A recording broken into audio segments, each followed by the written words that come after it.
حصان بيحل المسائل الرياضية ويقرأ الكلمات. في أواخر القرن ال19 كان في عالم رياضيات ألماني اسمه ويليام فون أوستن، كان مهتم بدراسة الذكاء والقدرات العقلية وخاصة عند الحيوانات، وبيقول إننا مش مقدرين قدراتهم العقلية ولا مهاراتهم في التفكير. وعشان يثبت صحة كلامه قرر إنه يعمل تجربة يعلمهم فيها الحساب أو الرياضيات، وبدأ تجربته ب3 حيوانات، قطة وحصان عربي ودب. ونتيجة التجربة دي مفيش حد منهم استجاب غير الحصان العربي اللي مسميينه هانز. ومع التمرين بقى الحصان هانز يقدر يقرأ أي عدد بيكتبه فون أوستن على السبورة من خلال إنه يضرب برجله على الأرض. يعني مثلا لو كان الرقم 3 فيخبط هانز برجله الأرض 3 مرات. والغريب إن دايما كانت إجاباته بتطلع صح طالما الرقم بيكون أقل من 10. والنجاح ده شجع أوستن أكتر إنه يعلم هانز المسائل الرياضية زي الجذور والكسور الرقمية، ومش بس الأرقام، ده بقى يعرف الشهور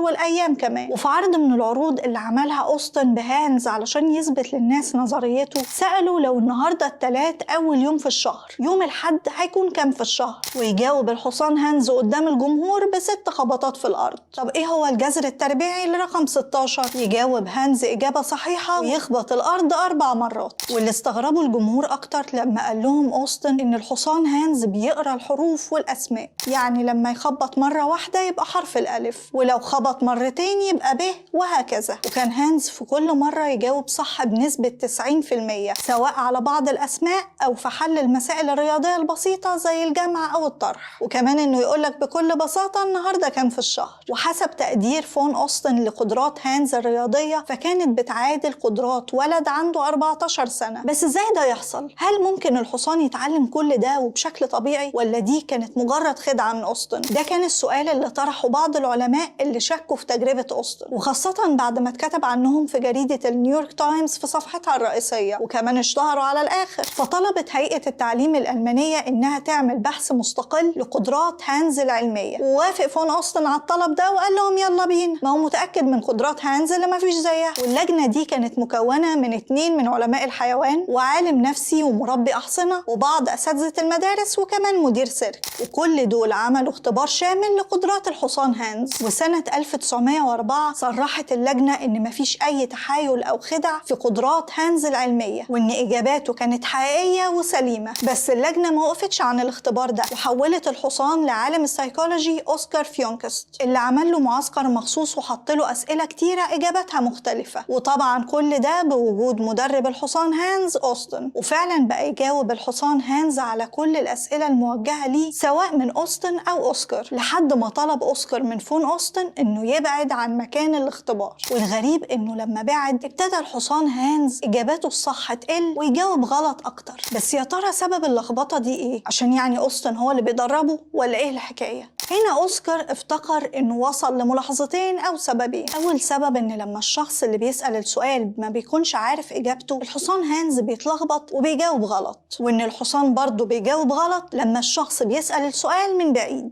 أما لو هانز اتسأل أسئلة ما سمعش عنها قبل كده بيفضل يخبط بسرعة كبيرة جدا في الأرض. ومع تجارب أوسكار ومحاولاته إنه يخلي ناس متنوعة توجه أسئلة مختلفة للحصان هانز، افتكر إنه وصل للسر أو السبب الحقيقي لما لاحظ إن طريقة تنفس وقعدة ورياكشنات الشخص اللي بيسأل السؤال لهانز بتأثر في إجاباته. يعني لما بيوصل للرقم الصح ده بيبان على وش اللي بيسأله، ووقتها بيوقف الحصان هانز الخبط كأنه بياخدها علامة إن دي الإجابة الصح ويبطل خبط. وعشان كده الحصان كان بيجاوب غلط على أي حد بيسأل سؤال هو مش عارف إجابته أو بيسأله من بعيد. وبالتالي فعلى حسب نظرية أوسكار دي فكان الحصان هانز ولا ليه في الألماني ولا ليه في الحساب. ومن وجهة نظر أوسكار برضو إنه بيستخدم قدرته اللي موجودة في معظم الحيوانات اللي بتتعامل بيها مع بعضهم أو مع البشر، زي مثلا الكلاب اللي بتسمع كلام صحابها لما يطلبوا منهم حاجة. والغريب إن بعض العلماء اكتشفوا بعدها إن في بعض الحيوانات زي الكلاب والخيول بتقدر تميز صوت دقات قلب الإنسان. بس الأغرب من كده اللي حصل بعد وفاة فون أوستن أو مدرب الحصان هانز.